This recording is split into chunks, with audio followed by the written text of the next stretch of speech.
আজকে আমাদের তরুণ নেতারা এই স্বেচ্ছাসেবক দল, যুব দল, ছাত্র দল তাদের সমবেত প্রচেষ্টায় আজকে একটা অভাবনীয় একটা সমাবেশ এখানে সংগঠিত হয়েছে। বন্ধুগণ, ধন্যবাদ আপনাদেরকে। আমরা একটা কঠিন সময় অতিক্রম করছি। হাসিনা পালিয়েছে, তাই না? কি হাসিনা পালিয়েছে কিনা? কন্যা কেন হাসিনা পালাইছে, কিন্তু তার প্রজাতারা এখনো আছে। তারা এখনো ষড়যন্ত্র করছে বাংলাদেশে আবার তাদের রাজত্ব প্রতিষ্ঠা করবার। পারবে নাকি বন্ধুগণ? আমাদের তরুণদের সামনে তারা টিকে থাকতে পারবে? তাদের ষড়যন্ত্র চক্রান্ত কি সফল হবে? হবে না বন্ধুগণ।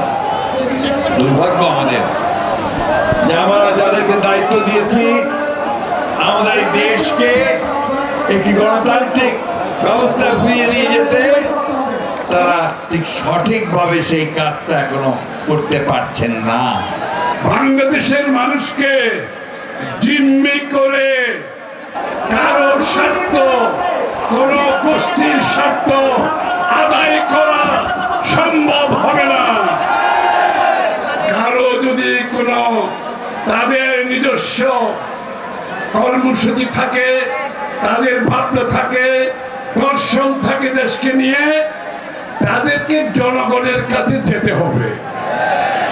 জনগণকে বাইরে রেখে দেশকে জিম্মি করে কারো স্বার্থ আদায় করতে দেওয়া যাবে না।